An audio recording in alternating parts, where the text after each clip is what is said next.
இன்று ஒரு தகவல் நிகழ்ச்சியில் இன்று நான் நம்முடைய காகத்தை பற்றி பேசலாம் என்று நினைக்கின்றேன். அந்த நாளையில் உள்ளாக்களுக்கு தெரியும், வீடுகளில் காகம் வந்து நம்மளோட வீட்டு கூரையில் அல்லது அந்த வேலியில் வந்து கடுமையாக கத்தினதுன்னு சொன்னால், யாரோ விருந்தாளிகள் வரப்போகிறாங்கன்னு சொல்லி எங்களுடைய பெண்கள் பேசிக்கொள்வார்கள், காகத்துக்கும் சாப்பாடுகள் போடுவார்கள். அந்த நாளையிலே கப்பல் பயணங்களை எங்களோட முன்னோர்கள் பயணம் செய்கின்ற போது காகத்தையும் ஆந்தையையும் கொண்டு செல்வார்களாம். ஏனென்று சொன்னால், ஆந்தைக்கிட்ட ஒரு பழக்கம் இருக்கு, அதை எந்த பக்கத்தில் வச்சாலும் சொத்தையை வடக்கு பக்கம்தான் வச்சு இருக்குமா. காகத்துக்கிட்ட ஒரு பழக்கம் இருக்கு, கடலுக்குள்ள அதை கப்பலில் இருந்து விட்டாலும் கிட்டத்தில் எங்கே கரை இருக்கோ அதை நோக்கி படக்குன்ற ஒரு தன்மை இருக்கலாம்.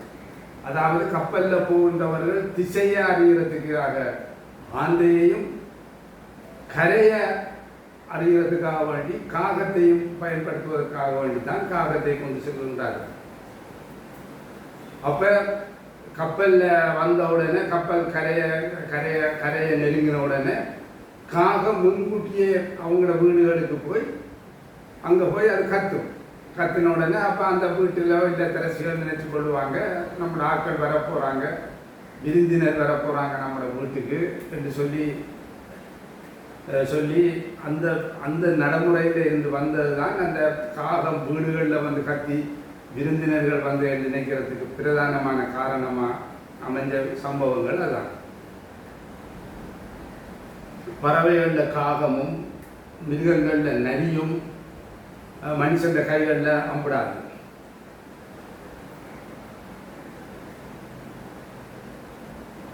அதாவது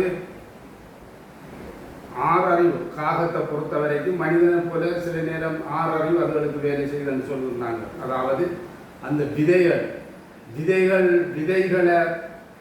கொண்டு போய் ரோட்டில் போட்ட உடனே அந்த வாகனம் அந்த விதையை உடைச்சி விட்ட உடனே அதுக்குள்ளே இருக்கிற பருப்பை வாகனத்தை உடைச்சி விட்ட உடனே திருப்பி அதை கவர் பண்ணி நின்று அந்த பருப்புக்கு இருந்த ஒரு அறிவு காகத்துக்கு இருக்குது என்று சொல்லுகின்றார்கள். அந்த நாளையில் காகம் கூடு கட்டுற உயரத்தை வச்சு தான் மலட வீழ்ச்சியை நம்மளோட முன்னோர்கள் அறிஞ்சிருக்கிறாங்க. அப்போ காகத்துக்கிட்ட மிக சிறப்பான பண்புகள் இருந்தது. அதாவது காலையில் எழுந்தவுடனே குளிச்சதுக்கு பிறகுதான் அது தன்னுடைய இரையை தேட போகுமா. எனக்கு அந்த நாளையில் என்னுடைய ஊரிஞ்ச ஊர் ரோட் கிருதியா பள்ளிக்கு பக்கத்தில் இருந்தது. அவடத்தை அந்த டைமில் அந்த தண்ணி நாம் அந்த ஆட்கள் குடிக்கிறதுக்காக வேண்டி அந்த பட்டினாட்சி மன்றத்தால் ஊரின் சில இடங்களில் தண்ணி கொங்குரி தூணொன்று உருவாக்கி அதில் ஒரு டெப்பண்டை இப்போ இருக்கிற நவீன டெப்பில் பெரிய அமைப்பில் பெரிய கைக்குடியும் போட்ட ஒரு டெப் இருக்கும், அதை அமைச்சி தான் தண்ணி குடிக்கணும். அப்போ கிருதியா பள்ளி அடிய பக்கத்தில் அவர் சீட்டி காசு இந்த வீடுண்டு அவங்களோட வீட்டுக்கு முன்னுக்கு அந்த தண்ணி வர டெப் கொண்டு இருந்தது. அதில் தண்ணி அந்த சின்ன பக்கு மாதிரி கட்டி தண்ணி வச்சிருப்பாங்க. அதுக்குள்ளே கிடக்கிற தண்ணியில் காலையில் எந்த நாளும் காகம் வந்து குளிக்கிறத நாங்கள் கண்டிருக்கிறோம். அது மாதிரி அந்த டெப்புகள் எங்களோட ஊரில் வேறு.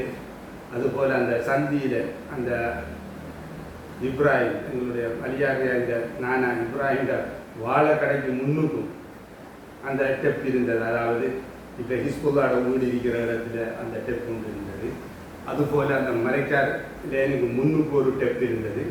இந்த டெப்புகள் எல்லாம் காலையிலே குளிக்கும், காலையில் குளிச்சு விட்டு தான் இரதட செல்லும். அதே போல் மாலையில் வந்து திருப்பி குளிச்சு போட்டு தான் தங்களுடைய உறங்குற இடத்துக்கு அந்த காகம் செல்லுகின்ற ஒரு பண்பு அதுகிட்ட இருந்தது.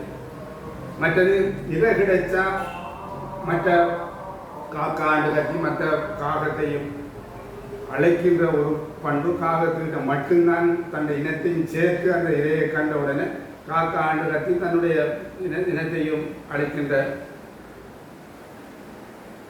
ஒரு பண்பு காகத்துக்கிட்ட மட்டும்தான் இருக்கின்றது. மற்றது குயிலும் காகத்துக்கு தெரியாமல் அது போய் அதில் கூட்டை கட்டி அதில் முட்டையிடும். காகத்தில் முட்டையை கொண்ட தள்ளிவிட்டு போட்டு இதில் முட்டையை விட்டு போட்டு வந்துடும். பிறகு காகம் தான் அதை அடகாத்து பொறிக்க வச்சு அப்பவும் அந்த காகத்தை மாய்த்தான் அந்த குயில் ஆரம்பத்தில் கத்தும், அதில் வளர்ந்து போக காட்டிடும். அப்படி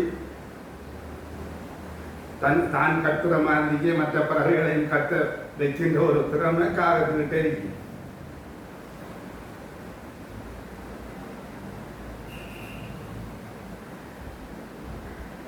காகத்துக்கு மற்றது அதனுடைய வாழ்க்கை ஒருத்தனுக்கு ஒருத்தி என்ற வாழ்க்கை தான் காகத்துக்கிட்டே இருக்குது. அதாவது ஒரு இனதான், ஒரு ஆண் காகம் இருந்தால் ஒரு பெண் காகம் தான். அந்த பெண் காகமும் ஆண் காகமும் தான். வேற எந்த பெண் காகத்தோடையுமே அது தொடர்பு வச்சிருக்காங்க. அது அவ்வாறு வேற பெண் காகத்தோட இந்த பாலியல் சேஷ்டைகள் ஏதாவது விட்டால் அது பெரிய சமூக குற்றமாக கருதி அந்த காகத்தை கொத்தி அதில் கொத்தி அதில் இறகு மற்ற காகமெல்லாம் சேர்ந்து அதை கொத்தி அதை இறகுகளை வச்சு கொன்றே போட்டு விடும். மற்ற பெண்கள்கிட்ட சேர்த்த விடும் வேண்டாம். அப்படி ஒரு சமூக தண்டனையும் அதுக்கிட்ட இருக்கின்றது. மற்றது நம்மளோட மார்க்கம் கூட சொல்லுது, காகத்தை பார்த்து தான் மனிதன் மௌத்தான இறந்த உடல்களை அடக்கிறதுக்கு காகத்தை பார்த்து தான் மனுஷன் கற்றுக்கொண்டான்னு சொல்லி நம்மளோட மார்க்கம் கூட எங்களுக்கு சொல்லுது. மற்றது அதுக்கு எளிய காகத்தில் அதில் உணவை கூட்ட கலைக்கிறது, கொஞ்சம் வீக்கான காகம் அதில் கூட்ட போய் கலைக்கிறது, அதில் உணவை தட்டி பறிக்கிறது எல்லாம் காகத்துக்கிட்ட கடுமையான குற்றங்கள். எளிய காகத்தில் கூட்ட போய் கலைக்குமாக இருந்தால் அதுக்கு அதில் தண்டனை என்னன்னா இவர் திருப்பி கூட்ட கட்டி கொடுக்கணும் அந்த காகத்துக்கு, அதோட முடிஞ்சிடும். அந்த எளிய காலத்தில் உணவை போய் தட்டி பறிச்சாருன்னு சொன்னால் அது கொத்தி அதில் சிறகுகளை நாம் பிடுங்கி எடுத்து போட்டு அப்படியே விட்டுரும். திருப்பி சிறகுகள் முளைச்சு அது மனுஷனாக காட்டிலும் காகத்துக்கு பயந்து அந்த காகம் திரியும். மற்றது காகம் அந்த இணை சேர்றதை ஆணும் பெண்ணும் சேர்றதை நாங்கள் யாருமே கண்ணால் கண்டிக்க மாட்டோம். அது மாதிரி தான் மனிதர்கள் மாதிரி அதில் அக வாழ்க்கை புற வாழ்க்கையெல்லாம் கௌரவமாக தான் இருக்கும். நாங்கள் ஒரு காலமும் அது காகம் இன்னொரு காலத்தோட இணை சேர்றதை நாங்கள் யாருமே கண்டிக்க மாட்டோம். எனவே அது மாத்திரமல்ல, ஒரு சில காலங்கள் நோய்வாய்ப்பட்டு அதிகம் துன்பப்படுறதை கண்டா அந்த காகத்தை குத்தி கொலை செய்கிற அந்த கருணை கொலை செய்கிற பண்பு கூட காகத்துக்கு இருக்கின்றது. எனவே இந்த காகத்தை பற்றிய சுவாரஸ்யமான பல நவீன ஆய்வுகளில் கண்டுபிடிக்கப்பட்ட விடயங்களை உங்களிடத்தில் பகிர்ந்து கொண்டதற்கு எனக்கு சந்தோஷம். என்னுடைய யூடியூப் சேனலையும் சத்தியம் நியூஸ்ங்கிற யூடியூப் சேனலையும் நீங்கள் சப்ஸ்கிரைப் பண்ண தவறாதீங்க. மற்றும் ஒரு சுவாரஸ்யமான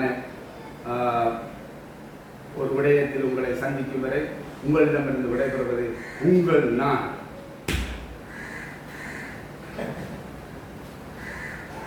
ஐயா, ஆமாம்.